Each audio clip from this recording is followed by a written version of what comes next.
इनसे रिलेटेड थे। एक एक करके पढ़ लेते हैं।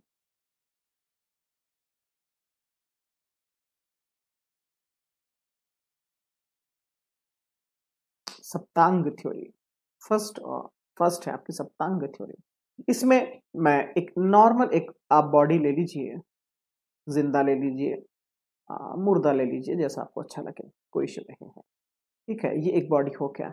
इस बॉडी के अंदर सबसे पहले आप कोशिश कीजिए इसके मुंह की। इसका जो मुंह है, देखिए मेरी पेंटिंग थोड़ा सा ऐसा ही है।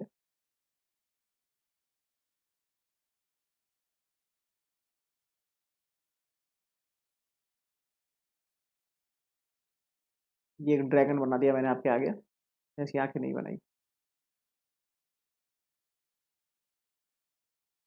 ठीक है, ये मैंने आपका एक ड्रैगन बना दिया।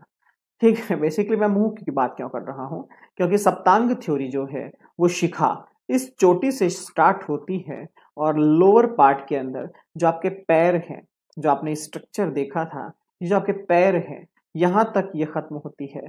फुल अगर आप इस फुल डायग्राम में देखें तो ये आपका फर्स्ट पॉइंट होता है और ये पैर आपका सेवेंथ पॉइंट होते हैं। ये पूरी इस बॉडी के अंदर आपके चाणक्य ने, आपके कौटिल्य ने उन चीजों को एलोब्रेट करने की कोशिश की। बेसिकली चाणक्य का ये मानना था कि जैसे आपका आपका जो सात अंग है बॉडी के, जैसे एक दूसरे से रिलेटेड रहते हैं, जैसे कि एक दूसरे से जुड़े हुए रहते हैं। वो क्यों है? वो उनका कहना था ये जो बॉडी के पार्ट हैं वो जुड़े हुए इसलिए हैं ताकि आपकी बॉडी बेटर तरीके से रन कर सके, ताकि आपकी बॉडी बेटर तरीके से आगे बढ़ सके। तो हमें एक बात ध्यान रखना चाहिए कि इसी तरीके से आपका स्टेट 7 अलग अलग पार्ट्स के अंदर बटा हुआ रहता है, 7 अलग अलग सेक्शंस के अंदर बटा हुआ रहता है, जिसके अंदर आपको हमेशा इस चीज को जानना पड़ेगा कि यहाँ पर क्या हमारे काम का है और क्या हमारे काम का नहीं है। इट मीन्स एक बॉडी के अंदर सर से लेके और आपके नीचे पैर तक हर एक चीज का अपना कंट्रीब्यूशन है, हर एक चीज का अपना एक महत्व है। तो इस महत्व को जानने के लिए उन्होंने कहा एक स्टेट को मैं अलग अलग सेक्शंस में डिवाइड करता हूं। तो सबसे पहले मैं बात कर रहा हूं आपके मुंह की।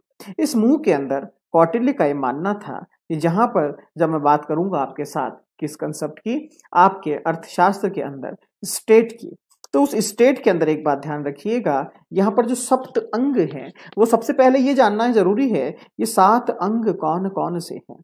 क्यों ऐसा क्यों? इसलिए क्योंकि अगर आपको ये नहीं पता होगा तो आपको समझ में नहीं आएगा कि किसकी बात कर रहा है। तो फर्स्ट ऑफ ऑल जो मैंने मुंह बनाया है उससे पहले पहले आप 7 चीजें मैं आपको डिस्क्राइब कर देता हूं,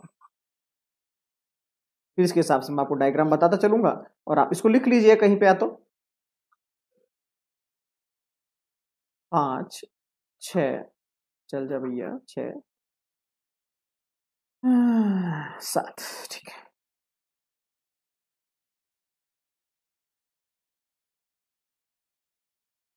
फर्स्ट सबसे ऊपर आता है द स्वामी। ठीक है, इसको आप पिलर्स ऑफ स्टेट भी कह सकते हैं, स्वामी। देन सेकंड पे आता है आपका अमात्य। मैं बताऊंगा, अभी टेंशन मत लीजिए, लिखते रहिए पहले जस्ट आप। द थर्ड जनपद। पहले मैं आपको साथ के साथ लिखवा रहा हूं, फिर आपको समझाऊंगा किसकी बात कैसे हो रही है सप्तंग में। Then the Durg. देन कोश।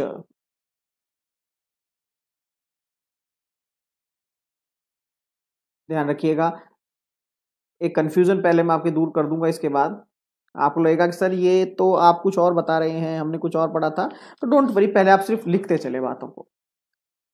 7 पिलर्स ऑफ अ बेस्ट और बेटर स्टेट, स्वामी, अमात्य, जनपद, दुर्ग, कोश, दंड, मित्र। ठीक है, इसको बताते हैं किस किस तरीके से। इसको इंग्लिश अगर मैं करूं तो शायद आपको क्लियरिफाई होगा। स्वामी मीन्स द किंग, ये राजा है। अमात्य the ministers of state, the ministers of state. जनपद, जनपद मतलब हो गया आपका द एंटायर कंट्री और द पॉपुलेशन। दुर्ग द फोर्ट। फोर्ट के बाद आएगा कोश, द ट्रेजरी ऑफ स्टेट। उसके बाद आएगा दंड, दंड के अंदर आएगा आपकी आर्मी। एंड मित्र, मित्र का मतलब द अलाइज और the ally of the state. कहने का तात्पर्य यहाँ पर सप्त अंग थ्योरी के अंदर 7 अलग अलग इन्होंने इंपॉर्टेंस बताई, 7 अलग अलग सेक्शंस इन्होंने यहाँ पर साबित करने की कोशिश की। सबसे ऊपर से इन्होंने शुरू किया और नीचे लाते लाते लाते लाते जनपद के ऊपर चीजों को खत्म किया। इसको अगर अब हम स्ट्रक्चर के अंदर देखने की कोशिश करें, स्ट्रक्चर के अंदर एलोबरेट करने की कोशिश करें, तो यहाँ पर हर एक का एक अपना इंपॉर्टेंस था। स्वामी या किंग, किंग को सर्वोपरि माना गया था, सबसे ऊंचा माना गया था, सबसे बेटर माना गया था, सर्वोच्च माना गया था, सबसे ऊंचा माना गया था। उसे क्यों माना गया था? उसका रीजन ये था कि रूलर से बड़ा, स्वामी से बड़ा कोई होता ही नहीं है। तो रूलर जो होगा वो आपके सबसे ऊपर होगा, सबसे ऊपर। ये जिसको मैं कहूं शिखा, सबसे ऊपर, सबसे ऊपर है ये। ठीक है, इसके नीचे आता है आपका माइंड। माइंड, माइंड होगा मिनिस्टर्स, माइंड होगा आपका मिनिस्टर्स। मिनिस्टर्स मीन्स ये वो हैं जो आपको बताएंगे काम कैसे करना है, क्या है क्या नहीं है। कान, ये आपको अच्छाई सुनाएंगे, बुराइयां सुनाएंगे। ये आपके फ्रेंड्स हैं, अलाइज हैं, मित्र हैं। मुंह, मुंह कहलाएगा आपका ट्रेजरी। हम्म, इस तरीके से इन्होंने एक एक चीज को एलोब्रेट करने की कोशिश की कि किस तरीके से मैं उसे एक्सप्लेन कर रहा हूं, किस तरीके से मैं उसे एक्सप्रेस कर रहा हूं। अगर मैं हाथों की बात करूं तो हाथ बाहुबल बनेंगे आपके, क्या? आपके फोर्ट, आपके जिसको कहें डिफेंस सिस्टम। अगर मैं पैरों की बात करूं तो पैर बनेंगे आपके जनपद, आपके जनपद। ठीक है, और आर्म्ड माइट जो होगा वो कहलाएंगे आपके दंड सिद्धांत। दंड सिद्धांत, दंड सिद्धांत अब हम कहां से लाएं? दंड सिद्धांत आएंगे आपके आर्मी के साथ, मंत्र शक्ति के साथ, पावर ऑफ द काउंसिल्स के साथ। ठीक है, कहने का तात्पर्य यहाँ पर इस तरीके से एक बॉडी को साथ जोड़कर ये चीजें अलग अलग बनाई गई, जो कि आपके सामने इस तरीके से है। स्वामी, इंपॉर्टेंस देख लेते हैं, स्वामी क्यों जरूरी है। एक सर का सबसे ऊपर अगर शिखा नहीं है तो वो सर आपको अधूरा लगता है। उसी तरीके से अगर एक स्टेट का राजा नहीं है तो वो स्टेट अधूरा रहेगा। लेकिन स्टेट को जरूरी है कि उसको कुछ ऐसे एडवाइजर्स हों जो उसको सही और गलत का ज्ञान करवाएं, तो वो होंगे अमात्य, द मिनिस्टर्स। मिनिस्टर्स और स्वामी मिलकर क्या करेगा? ये रूल करेगा किसके ऊपर? एंटायर कंट्री के ऊपर। एंटायर कंट्री मींस जनपद, जनपद यहां पर वो रूल करेंगे। तो ये 3 आपके इंपॉर्टेंट सेक्शंस हैं। इसके बाद सेकंड सेक्शन आता है आपका कि आपकी पॉलिसीज क्या होगी। तो हमारी पॉलिसीज है 2, दुर्ग एंड द कोश। दुर्ग मतलब द फोर्ट, हमारी आर्मी, हमारी पावर, हमारी ताकत, हमारी शक्ति। और कोष हमारा रेवेन्यू, हमारा ट्रेजरी, हमारा पैसा, हमारा खजाना। ये 2 वो इंपॉर्टेंट सेक्टर हैं जो मेरी इकोनॉमी को, मेरी स्टेट को, मेरी अंटायर कंट्री को आगे बढ़ाने की कोशिश करेंगे। और अगर ये दोनों कमजोर हैं तो मैं कुछ भी कर सकता हूं लेकिन मैं स्टेट को स्टेबल नहीं रख सकता। इसके लिए मुझे कुछ हेल्पर्स की जरूरत है, मित्रों की जरूरत है। शत्रुओं का मारने के लिए मित्र चाहिए और आर्मी चाहिए जो कि मेरी पावर बढ़ाती रहे। तो 2 आपके एडिशनल चीजें रहेगी, वो होगा दंड एंड मित्र। तो इसको मैं बेसिकली पढ़ता हूं इस तरीके से, 3+2+2 ज्यादा हो जाएगा, 3+2+2। 3 वो जिसके लिए स्टेट बनता है, first of all king, the ministers and the जनपद। 2 वो होंगे जो मेरे लिए इंपॉर्टेंट है, जिसके लिए सब कुछ लड़ाई चल रहा है। पहला है आपका दुर्ग मींस आपका फोर्ट एंड द सेकंड कोश। रिमेनिंग 2 ये है आपके आर्मी एंड द अलाइज।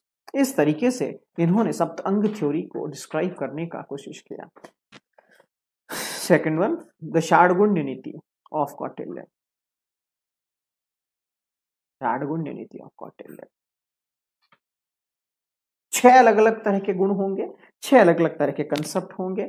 6 अलग अलग तरह के कंसेप्ट इन द सेंस कि जरूरी नहीं है कि सामने वाले के साथ हम कैसा बिहेवियर करें।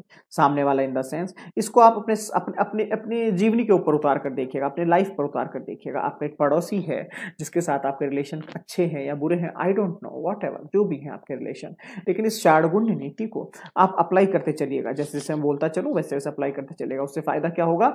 उसका फायदा ये होगा कि आपको समझ में आ जाएगा कि षाडगुण्य नीति मीन्स व्हाट। प्रैक्टिकल चीजें हैं, इसको हम हाइपोथेटिकल नहीं पढ़ सकते हैं। तो 6 अलग अलग तरह की चीजें, मैं क्या करूं, मैं क्या ना करूं, क्या नहीं करना चाहिए, क्यों करना चाहिए, किस तरीके से करना चाहिए, ये सब चीजें वहां पर उन्होंने बताई गई। तो देखिएगा, सबसे पहले आप जब किसी के पास जाते हैं तो सबसे पहले हम लड़ाई की बात नहीं करते हैं, सबसे पहले हम बात करते हैं संधि, फ्रेंडशिप। भैया 100 रुपए लेके माफ करो ना यार, खड़े लड़ाई वड़ाई माफ करो, गांधी जी को याद करो, है ना। ऐसे बचपन में हम बोलते थे लड़ाई लड़ाई माफ करो, गांधी जी को याद करो। तो पहले दोस्ती कर लेते हैं, संधि कर लेते हैं। आपने कहा भैया मुझे 10 जमीन चाहिए, 10 जमीन, 10 रुपए ले लो, 50 रुपए ले लो, 100 रुपए ले लो, 100 जमीन ले लो, 1000 ये ले लो, वो ले लो, लेकिन लड़ाई माफ करो। कौटिल्य कहते हैं लड़ाई से फायदा किसी का नहीं है, नुकसान सभी का है। तो शुरुआत में हमें कोशिश करनी चाहिए कि हमारे पड़ोसी के साथ हमारी लड़ाई ना हो। अगर हाथ जोड़ने से काम चल रहा है तो हाथ जोड़ के काम चला लो। अगर वो कहे कि मुझसे बात मत करना आज के बाद, तो ठीक है, बात नहीं करेंगे, बात इतनी ही तो बात है, काम खत्म। बट लड़ाई से दूर रहने की कोशिश करो। संधि का मतलब है किसी ना किसी चीज के ऊपर एक मिडिल पाथ आप बनाइए। उसको लगता है कि ऐसा हो जाए तो मैं खुश हूं, आपको लगता है ऐसा हो जाए तो मैं खुश हूं, व्हाट, दैट्स इट, बात खत्म। तो ये संधि, संधि का मतलब दोनों को जोड़ना, दोनों के मनमुटाव जो है, डिस्प्यूट्स जो है, उन्हें खत्म करना, इसका नाम था संधि। सेकंड, हो सकता है कई बार कंडीशन ऐसी बन जाए कि आपको फाइट करनी ही पड़ेगी, आपको फाइट करनी ही पड़ेगी। अब भैया कोई उपाय नहीं है, अब कोई रास्ता नहीं है, है? तो इसके लिए उन्होंने कहा कि जरूरी नहीं है कि हम युद्ध करें। तो कौटिल्य कहते हैं कि हमें इसके लिए कुछ और ऑप्शंस ढूंढने चाहिए कि यार अब सामने वाली पार्टी तो मान नहीं रही, सामने वाली पार्टी कह रही है कि भैया मैं आपकी बात नहीं मानूंगा, अब चाहे आप कुछ भी कर लो, अब आप चाहे कुछ भी कर लो, अब मुझे आपकी बात माननी ही नहीं है। तो कौटिल्य ने कहा कि अगर ऐसी कंडीशन है तो आप फिर युद्ध कर लेना। सबसे पहले आपका एक्सट्रीम पॉजिटिव संधि, सेकंड एक्सट्रीम नेगेटिव युद्ध, वॉर, युद्ध। युद्ध के अंदर भी उन्होंने कहा कि आपके पास 4 तरह की आर्मी होनी चाहिए, सेना के 4 पार्ट्स उन्होंने बताए, ठीक है। पैदल सैनिक, हाथी होने चाहिए, घोड़े भी होने चाहिए, और रथ के ऊपर सैनिक भी होने चाहिए। अब आप कहेंगे घोड़े और रथ में क्या डिफरेंस है? डिफरेंस है, रथ मीन्स उसके पास हथियार ज्यादा है, उसके पास वेपन्स की क्वांटिटी और क्वालिटी ज्यादा है। क्यों? क्योंकि उसके पास हथियार रखने की जगह है। घोड़े पे चलने वाला लिमिटेड वेपन्स के साथ अटैक कर सकता है, लेकिन रथ पे चलने वाला बहुत सारे वेपन्स के साथ अटैक कर सकता है। 4 तरह की आर्मी हो गई।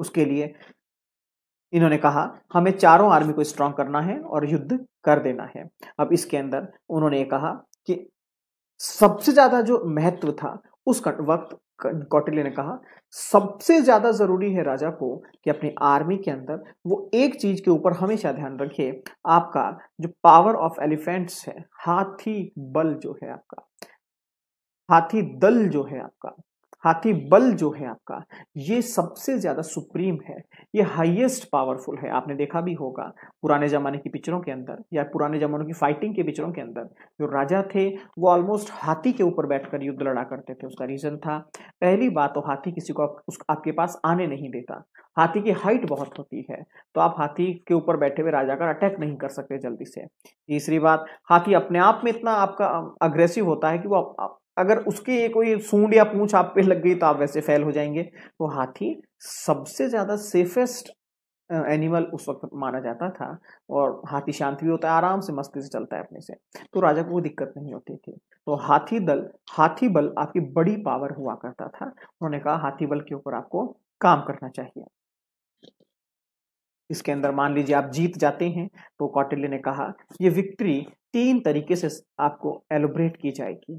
सबसे पहले धर्म विजयी, सेकंड लोभ विजयी, थर्ड असुर विजयी। एक एक करते हैं। धर्म विजय मीन्स व्हाट?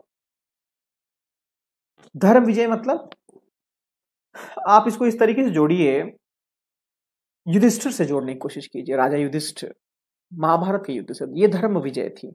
मतलब ऐसा राजा अपने गौरव, अपने सम्मान, अपनी रेस्पेक्ट, सोशल रेस्पेक्ट, अपनी प्रतिज्ञा, जैसे कि भीमसेन ने या भीम ने प्रतिज्ञा ली थी कि मैं द्रौपदी के जो बाल हैं उनके जब तक मैं वो खून नहीं लगा दूंगा तब तक मैं शांत नहीं बैठूंगा, है दुशासन की छाती का खून मैं उस पर लगाऊंगा। ये प्रतिज्ञा हो गई। तो जहां प्रतिज्ञा हो, जहां पर एक आपका रेस्पेक्ट की बात हो, जब तक मैं उसे अचीव नहीं कर लूं तब तक मैं विक्ट्री नहीं मानूंगा, ये धर्म विजय थी।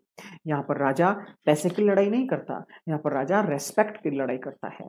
लोभ विजयी, यहां पर आपका लालच आ गया, धन, पैसा, स्त्री, जो भी हो, ये सब कुछ मुझे अगर मिलेगा तो ही मैं लड़ाई को फ्री करूंगा। तीसरा असुर विजयी, ये राक्षस प्रवृत्ति हो गई, ये राक्षस प्रवृत्ति हो गई। धर्म से हिसाब से आपने लड़ाई की, लेकिन अगर आपको लगा कि सामने वाले राजा की रानियां बहुत अच्छी है, तो आप इस हरकत तक पहुंच गए कि आप उसकी रानियों को उठा कर ले आए, जमीन पर जबरन कब्जे कर लिए। युद्ध खत्म हो चुका, लेकिन अभी भी आप खत्म नहीं हो रहे हैं। असुर प्रवृत्ति, गलत काम कर रहे हैं, इसको असुर प्रवृत्ति माना। चाणक्य ने कहा सबसे एक्सट्रीम और सबसे बेस्ट जो होता है वो होता है धर्म विजयी, और एक राजा को हमेशा धर्म विजय के ऊपर काम करना चाहिए। ठीक है। थर्ड, चाणक्य ने कहा जरूरी नहीं है हर बार हमें युद्ध ही करना पड़े। अगर बिना युद्ध के कभी आपका काम लगे चल जाएगा, तो हमें यही कंडीशन करनी चाहिए, युद्ध ना हो। मतलब शत्रु के कर्मों का नाश यान से ही हो जाएगा, तो हमें यान की ही कोशिश करनी चाहिए। इसके अंदर करना क्या है? करना कुछ नहीं है कि हमें देखना है कि शत्रु जो है वो, यान का मतलब हो गया गाड़ी, गाड़ी का मतलब हो गया कि अपने दुश्मन को गलत गाड़ी में बिठा दो और उसको भेज दो, काम खत्म हो गया। किडनैपिंग जैसा मतलब। अब इसको समझने की कोशिश कीजिए। अगर आपको लगता है कि भैया यहाँ पर मेरा राजा जो है वो थोड़ा सा अलग किस्म का है, इसको अगर मैं नशा करवा दूं तो ये बड़ा खुश हो जाता है, इसको नशे का बड़ा शौक है, व्यसन का बड़ा शौक है, इसको अलग अलग प्रकार के गलत शो करने का बड़ा शौक है इसको, तो वो गलत गलत शौक आप उसको प्रोवाइड कराते रहिए, वो खुश रहेगा। खुश इन द सेंस वो रियल इशू जो है उससे कहीं ना कहीं दूरी बना लेगा आपने, जिससे आपको बेनिफिट हो जाएगा, जिससे आपको फायदा हो जाएगा। तो यान वो कंडीशन है जहां पर अपने राजा को, सामने वाले राजा को कहीं ना कहीं व्यसन के अंदर, गलत आदतों के अंदर डालकर और कंफ्यूज कर दिया जाता है। युद्ध भी करना था मेरे भाई। फोर्थ, आसन।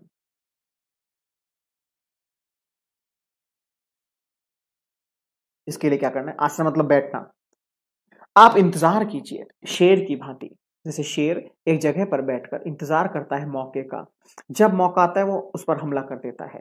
भेड़ के, भैंस के, बकरियों के झुंड के अंदर शेर एक साथ नहीं घुसता। शेर पूरे झुंड में उस जानवर की तलाश करता है जो सबसे ज्यादा कमजोर है, और जैसे ही वो जानवर शेर को मिल जाता है, शेर उस पर अटैक कर देता है। पूरे झुंड में से वो वही ढूंढता है जो उसके कमजोर है और उसके हमले को सहन कर जाएगा। मतलब हमले को सहन नहीं कर पाएगा, मर जाएगा। तो वो आसन, राजा को जब लगता है कि मैं युद्ध नहीं कर सकता अभी, मेरे पास ताकत नहीं है, तो उसको एक जगह पर बैठ जाना चाहिए और कोशिश करनी चाहिए जब मेरा समय आए तब मैं अटैक करूं। आसन के बाद आता है संश्रय। संश्रय, कोशिश कीजिए कि आपके आसपास का कोई पावरफुल राजा अगर आपके साथ है, अगर आपकी पावरफुल राजा आपके दोस्त बन सकता है और किस्मत से वो उसका भी दुश्मन है, तो आप उसको अपना दोस्त बना लीजिए और फिर अटैक कर दीजिए दोनों मिलकर। एंड लास्ट, द्वैधी भाव। द्वैधी भाव मतलब चालाकियां, बदमाशियां। आपको राजा के साथ दोहरी नीतियां करनी है। अरे भाई साहब, आप ही तो हैं हमारे सर्वे सर्वा, आप तो भाई हैं हमारे, आप तो मित्र हैं, आप तो परम पिता हैं, आप तो पूर्वज हैं, आप तो ये हैं, आप तो वो हैं, और वो जैसे पास में आए उसको चाकू से मार दो। इसे कहते थे द्वैधी भाव। ब्रिटिश जो थे वो बेसिकली इसी का यूज करते थे, द्वैधी भाव का। मीन्स मीठा मीठा बोलिए, बगल में खंजर रखिए, इस प्रकार आप सामने वाले को पागल बना दीजिए। तो इस नीति से क्या होता था, इस नीति से सामने वाला जस्टिफाई नहीं कर पाता था कि आप हैं कौन। एक बार फिर से रिकॉल करते हैं सभी को। सबसे पहला था आपका संधि। संधि मीन्स व्हाट? आप सबसे पहले दोस्ती करने की कोशिश कीजिए। सेकंड, युद्ध। अगर संधि नहीं हो रही तो युद्ध कर लीजिए। कोशिश कीजिए युद्ध ना हो तो उस कंडीशन में यान, उसे को नशा करवा दीजिए और उसे खत्म कर दीजिए। आसन, अगर मौका नहीं लग रहा तो एक बार मौके का इंतजार कीजिए। इंतजार के दौरान कोशिश कीजिए अपनी ताकत बढ़ा लें। ताकत नहीं बढ़ रही है तो एक राजा से दोस्ती कर लीजिए जो आपके एक उसके बराबर का राजा है और सामने वाले का दुश्मन भी है, संश्रय। और फिर द्वैती भाव। अगर कुछ भी नहीं चल रहा तो द्वैती भाव का इस्तेमाल कीजिए और उस पर अटैक कर दीजिए। ये थी शाहड़गुंड नीति। नेक्स्ट, द मंडल सिद्धांत ऑफ कौटिल्य। मंडल सिद्धांत, मंडल थ्योरी के अंदर कौटिल्य ने अपने आसपास 12 अलग अलग तरह के स्टेट्स, 12 अलग अलग तरह के स्टेट्स के रूप में अपने फ्रेंड्स, दुश्मन, फ्रेंड के दुश्मन, दुश्मन के दुश्मन, मेरे दुश्मन के दोस्त, दोस्त दोस्त के दुश्मन, और बहुत सारे न्यूट्रल स्टेट्स, इन सबको उसने कहीं ना कहीं एलोब्रेट किया, एक्सप्लेन करने का कोशिश किया कि ये क्या है, क्या नहीं है। इट मीन्स ये 12 स्टेट्स जो थे, सारे के सारे स्टेट वो नहीं थे जो हमेशा एक्टिव रहेंगे। एक बात ध्यान रखिएगा, ये सारे स्टेट लगभग वो हैं जो हो सकता है आपके साथ हो सकता है आपके साथ ना हो। तो ऐसी कंडीशन में आपको चेकआउट ये करना था कि ये स्टेट्स कहना क्या चाहते हैं। तो कौटिल्य ने कहा कि हमारे पास 12 अलग अलग तरह के स्टेट्स हो सकते हैं। फर्स्ट, विजिगिशु। विजिगिशु, विजिगिशु का मतलब हो गया, ये पूरे के पूरे मंडल सिद्धांत के बीच में सबसे सेंटर का स्टेट हुआ करता था। सबसे सेंटर का। क्यों? ये मान लीजिए आपका स्टेट है। विजिगिशु मतलब ये आपका स्टेट है जो कोशिश करता है हमेशा एक्सपेंड होने की, विस्तार करना इसका नेचर है, विस्तार करना इसकी पॉलिसीज है। और इसी के आधार पर हमने पूरा मंडल थ्योरी खड़ा किया है। विजिगिशु, द कंसेप्ट ऑफ विजिगिशु और स्टेट जिसका नाम है विजिगिशु। विजिगिशु स्टेट वो था जिसको सेंट्रल स्टेट माना जाता था, सबसे केंद्र का स्टेट, जिसकी मैं चर्चा यहाँ पर करना चाहता हूँ। विजिगिशु के सामने वाला जो राज्य होगा वो होगा उसका शत्रु, उसका दुश्मन, इसका नाम होगा अरि। अरि मीन्स इसके एक सामने होगा आपका शत्रु जिसका नाम होगा अरि, और इसके एक तरफ होगा जो आपका मित्र होगा जिसका नाम होगा मित्र। दूसरा, अरि मित्र। अरि मित्र, दुश्मन का दोस्त, ये मेरा दोस्त होगा। मित्र, मित्र, मित्र का जो मित्र होगा वो भी मेरा दोस्त होगा। अब ये सीक्वेंस इसी तरीके से आगे चलता जाएगा। उसके बाद मेन जो स्टेट्स आएंगे 6 नंबर के बाद, वो स्टेट आएंगे कुछ इस तरह के, देखिएगा।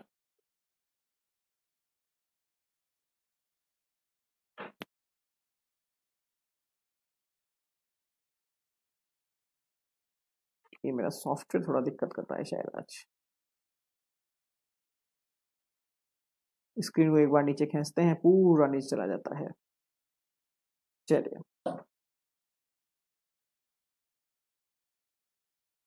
ठीक है। तो कहने का तात्पर्य, 6 नंबर के बाद, 6 नंबर वो है जो मित्र अरिमित्र, मित्र अरिमित्र में बिजी हो जाते हैं।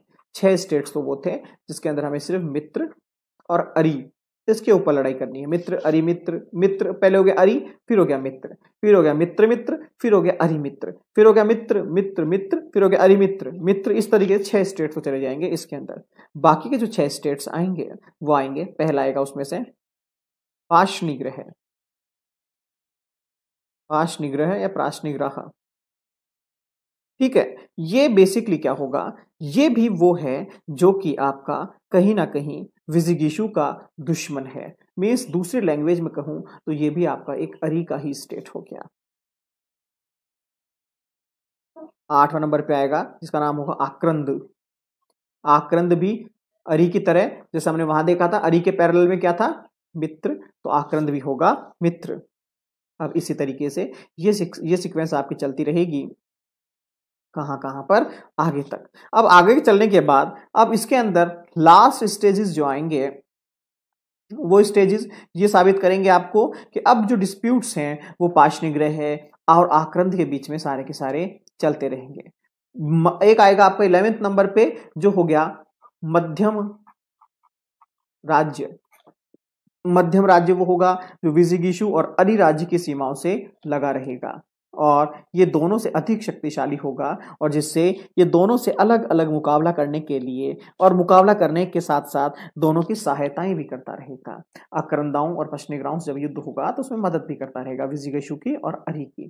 ठीक है, मतलब कभी विजिगीषु की मदद करेगा कभी अरि की, बीच का है, ये कहीं भी कर सकता है। देखो ये कोई वो नहीं है, फिक्स नहीं है इसका। फिर होएगा उदासीन, 12 नंबर पे आएगा द उदासीन स्टेट। उदासीन वो होगा जो कभी भी किसी के साथ भी पार्टिसिपेशन नहीं करेगा। इसके साथ विजिगीषु, अरि और मध्यम, इन तीनों की स्टेटस इसके साथ लगी होगी। ग्रुप में मैं आपके एक इमेज भेजूंगा इसकी, तो उसको एक बार आप उस इमेज को देखेंगे तो आप समझ जाएंगे। बेसिकली पूरे के पूरे आपके मंडल सिद्धांत के अंदर जो देखने को चीजें मिलती है वो क्या है, देखिएगा एक बार स्क्रीन पे समझा देता हूं। एक शब्द हमने पढ़ा अरि, एक शब्द हमने पढ़ा मित्र, एक हमने पढ़ा पाशनिग्रह, एक हमने पढ़ा आक्रंद, एक हमने पढ़ा मध्यम, एक हमने पढ़ा उदासीन। 6 शब्द मैंने पढ़े टोटल। अरि मीन्स आपका एनिमी, मित्र मीन्स आपका फ्रेंड, पाशनिग्रह मतलब एनिमी, आक्रंद मतलब फ्रेंड, मध्यम मतलब जो मिडल है, बीच में है, वो कहीं भी जा सकता है। बेसिकली आपके अरि और आपका जो विजिगीषु है इसके बीच का ये स्टेट है। ये सारा कंसेप्ट विजिगीषु के साथ चल रहा है, ध्यान रखिएगा। और आपका उदासीन, ये आपका विजिगीषु, अरि और मध्यम, विजिगीषु, अरि और मध्यम के बीच का स्टेट है। मध्यम विजिगीषु और अरि के बीच का स्टेट था। उदासीन कभी भी किसी के साथ पार्टिसिपेशन नहीं करता है। इस तरीके से यहाँ अलग अलग नाम के द्वारा आपके फॉरेन स्टेट्स के रिलेशंस को एलोब्रेट किया गया, डिस्क्राइब किया गया, जिसको हमने अभी देखा। कल वैसे तो हमारे यहाँ पर जयपुर में एक एग्ज़ाम है, बड़ा एग्ज़ाम है, राजस्थान पुलिस का एग्ज़ाम है। बेसिकली कांस्टेबल पोस्ट के लिए बड़ी वैकेंसी थी, काफ़ी सालों बाद उसका एग्ज़ाम हो रहा है आई थिंक। तो may be possible, I am not sure, मैं भी तय नहीं कर सकता हूँ कि जहाँ तक इन मुझे आउटपुट मिल रहा है या जो लोग बता रहे हैं कि आने वाले टाइम में 2 दिन तक, इट मीन्स कुछ लोग तो संडे तक कह रहे हैं 6, 7, 8 को इंटरनेट सेवाएं जयपुर में बंद रहेगी और कंप्लीट बंद रहेगी जब तक एग्जामिनेशन नहीं हो जाता 8 तारीख तक। तो ऐसे में अगर कोई रहा इंफॉर्मेशन तो उसमें मैं इन्फॉर्मेशन भी आपको दे पाऊंगा, तो रात को 12, साढ़े 12, 1 बजे इन्फॉर्मेशन दे पाऊंगा, वो भी अगर किसी तरह से नेट हो गया तो। अदरवाइज मुझे नहीं लगता, अगर ऐसा हुआ तो मे बी पॉसिबल, मैं पहले कह रहा हूँ आई एम नॉट श्योर, मैं श्योर नहीं हूँ, बट अगर ऐसा हुआ तो क्लासेस डिस्टर्ब रहेगी आपकी अगले 2 से 3 दिन तक और ऑनलाइन किसी तरह का कन्वर्सेशन मैं आपसे नहीं कर पाऊंगा। तो कोशिश करेंगे ऐसा ना हो, दुआएं ऐसी है हमारी। बाकी देखिए क्या होता है। बहुत बहुत धन्यवाद आपका।